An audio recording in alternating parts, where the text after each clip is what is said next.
सर्वात प्रथम सर्वांना माझा सादर दंडवत प्रणाम. आज आपण डोंबेग्रामच्या लीळा ऐकणार आहोत. ईश्वर स्पर्शाचा मार्ग भाग 2 ह्या पुस्तकातून ह्या डोंबेग्रामच्या लीळा मी तुम्हाला ऐकवत आहे. आज आपण उत्तरार्ध लीळा क्रमांक 141 तथा संसरण निरूपण, सृष्टी निर्मितीचे निरूपण ही लीळा ऐकणार आहोत. तर चला ऐकूया. सर्वज्ञांचे वास्तव्य डोंबेग्राम येथील राजमठात असताना एके दिवशी त्यांनी माहीम भट्टास ब्रह्मविद्याशास्त्रातील नवप्रकरणापैकी संसरण सृष्टीनिर्मितीचे निरूपण केले. ते असे. सर्वज्ञ म्हणाले, माया स्वरूपाच्या एका विभागात तम नामक स्वरूप आहे. या तमोभागात मिसळलेले जीव माया स्वरूपात असतात. परमेश्वराच्या इच्छेनुसार माया तमात असलेल्या जीवांच्या ठिकाणी चैतन्य ते मी अशी भावना निर्माण करते. माया जीवासाठी विकरते, कार्यरत होते, त्यांच्या ठिकाणी प्रेरणा निर्माण करते, त्यांना तमाद्वारे जवळ घेते, त्यांचे स्वरूप अर्धे तमाबाहेर काढते, त्यांची विभागणी करते, त्यांना सावध करते, त्यांच्या ठिकाणची मी चैतन्य आहे ही भावना अधिक तीव्रतेने जाणविते, त्यांना पूर्णतः तमाबाहेर काढते व ज्या ब्रह्मांडाचे आहे त्या ब्रह्मांडाकडे लोटते. परमेश्वराच्या इच्छेनुसार मायेच्या कृतत्वाचा परिणाम होऊन अविद्येने पूर्णपणे ग्रासलेले जीव मी चैतन्य आहे या भावनेने प्रेरित होऊन सावध होतात. जीवाच्या ठिकाणी मी चैतन्य आहे ही भावना निर्माण होण्यालाच जीवाचा जन्म समजावा, त्यालाच खोटे विपरीत ज्ञान समजावे, त्यालाच अद्यमळ समजावे. मुळात जड, चेतन, अचेतन, निष्क्रिय स्थितीत विद्यमान असलेल्या जीवांच्या ठिकाणी मी चैतन्य आहे ही भावना निर्माण करताच तो कार्यरत होतो.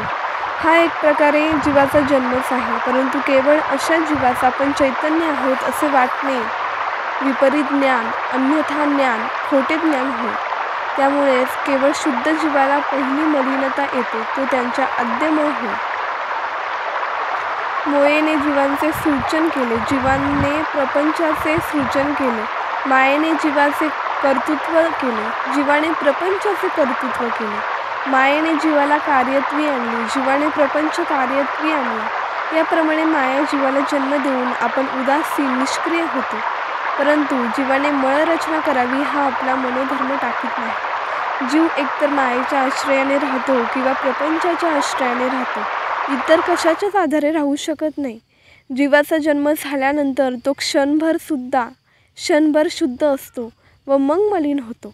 मायेचा अंश संलग्न परमाणूपर्यंत मलिन होतो, संलग्नाबरोबर जीव ही परमाणूपर्यंत मलिन होतो. परमेश्वराची सृष्टी रचनेची प्रवृत्ती कळताक्षणीच हरित मायास्वरूप होण्याच्या भावातून मायेचे अनंत अंश विभागतात व मायेच्या तमस्वरूपात निमग्न असलेल्या अनंत जीवांना जाऊन चिकटतात.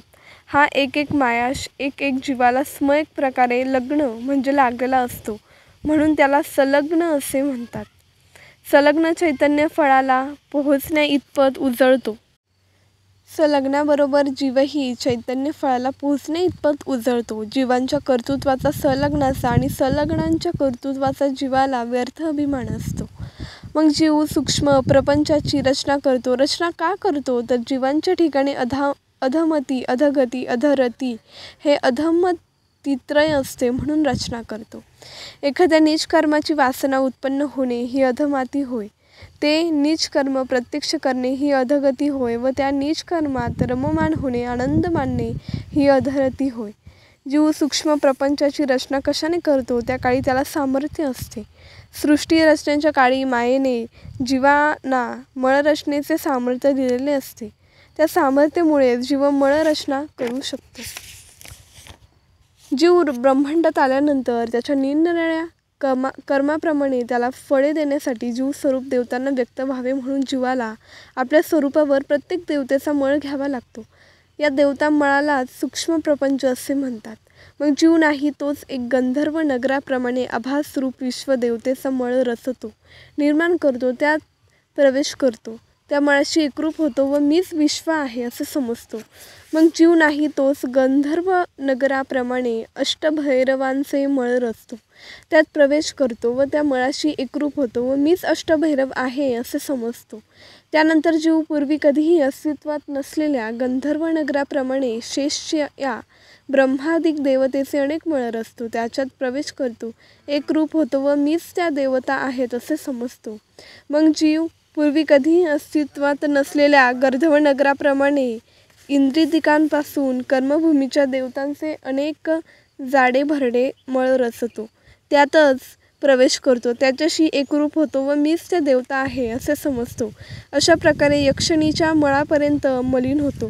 त्यानंतर जीव 4 प्रकारच्या कर्मफळांना जातात, त्या खालीलप्रमाणे: स्वर्ग, नरक, मानवदेह व ब्रह्मादिकांपासून मायेपर्यंतच्या देवतांची फळप्राप्ती ही 4 प्रकारची कर्मफळे समजावीत.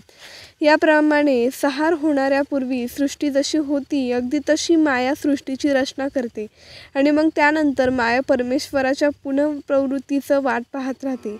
याप्रमाणे सर्वज्ञांनी महिमभट्टात संसरण हे ब्रह्मविद्याशास्त्रातील प्रकरण निरूपलेले आहे. तुम्हाला हे निरूपण कसं वाटलं आहे मला कमेंटमध्ये नक्कीच सांगा. अशाच लीळा ऐकण्यासाठी आपल्या चॅनलला सबस्क्राईब करत राहा आणि पुढे मी तुम्हाला लीळा चरित्रामधला दुसरा भाग लवकरच घेऊन येणार आहे. त्यामुळे आपल्या व्हिडिओजला खूप सारं प्रेम द्या, प्रतिसाद द्या. दंडवत प्रणाम.